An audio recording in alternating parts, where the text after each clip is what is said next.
Hi friends, ఆ రోజు ఆవాల చెట్లు వేశాను, ఆవాల గింజలు ఇలాంటి సన్న ఆవాలు వేశానని చెప్పాను కదా. మీకు ఒక వీడియోలో కూడా పెట్టున్నాను. దానిలో ఇవైతే మొక్కలు ఆల్రెడీ వచ్చేసి ఇవి ఎందుకో ఒక రోజు 2 రోజులు లేట్ అయ్యేటప్పటికి పెడదామనేసరికి పోయినవి ఇవి. మళ్ళీ ఎక్కువ వేసినా కూడా సైడ్లో 2-3 డేస్కు ఇవైతే ఇలా వచ్చాయి ఆకులు. మొత్తం మీద ఎక్కువ ఆవాలు పట్టేసినా కూడా మొక్కలు అయితే ఇలా పట్టి వేసామనుకో మొక్కలు అయితే వస్తాయి. కాకుంటే దగ్గర అయ్యేటప్పటికి బలంగా పెరగవు. మీరు నాటుకున్న మాట అయితే కింద నేలలో వేసుకొని కొంచెం దూరంలో ప్రతి గింజ మొలుస్తుంది. ఇది ఆవు గింజలు. సన్న ఆవాలు వేసుకుంటేనేమో పెద్ద లీఫ్ వస్తాయి. లావా ఆవాలు అయితేనేమో సన్న ఆకులు కావాలంటే లావా ఆవాలు.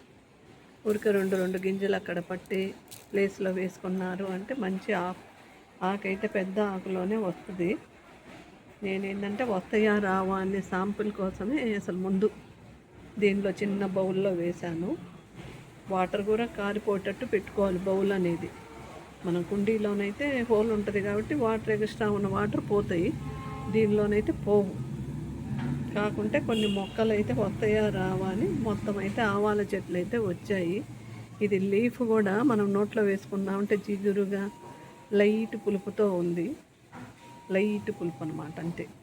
కాకుంటే ఆవాల స్మెల్ అయితే స్పష్టంగా తెలుస్తుంది. మనం దీంతో పప్పులో పెట్టేటప్పుడు ఏంటంటే కొంచెమే వస్తాయి కాబట్టి నాకు ఆకులు దానిలో ఏవో కొన్ని వేస్తుంటాను. పొన్నగంటి ఆకు, ఇదేమో పొన్నగంటి ఆకు, ఇది మునగాకు. పప్పులో వేసేటప్పుడు ఇది కూడా వేసేస్తాను నేను. ఈ ఆకును కూడా హార్వెస్టింగ్ ఏముంది ఇలా మనం వేసుకునేటప్పుడు అంతవరకు కట్ చేసుకున్నామంటే చాలు. మొత్తం లైట్ వే ఉంటాయి కాబట్టి ఈ కాడలు ఉడికిపోతాయి. లేదు కర్రీలోనైనా మనం ఎక్కువ ఆవాలు తాలింపు వేస్తాము, దాని బదులు ఈ లీఫ్ కూడా వేసుకోవచ్చు. అంతే ఫ్రెండ్స్, నచ్చాయి కదా మీకు? మీరైతే మటుకు నీళ్ళు కింద నేలలో వేసుకోవటం కొన్ని గింజలతో ట్రై చేయండి. ఈసారి అయితే మటుకు నేను ఈ ఆవాలతో కూడా ట్రై చేస్తాను. సన్న ఆవాలకైతే ఈ విధంగా వచ్చింది. ఏవైనా స్పష్టంగా మనకు బాగా నీట్గా పెరుగుతాయి. నచ్చాయి కదా? మీరు కూడా ట్రై చేయండి.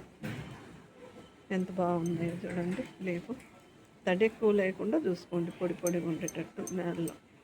అది ఫ్రెండ్స్, ఏ ఆకైనా మనం ఇలా పండించుకోవచ్చు. చుక్క కూర అయినా. ఇదైతే ఆవాల ప్లాంట్, సన్న ఆవాలు వేసిన ప్లాంట్స్ అన్నమాట ఇవి. Thank you friends, thank you so much.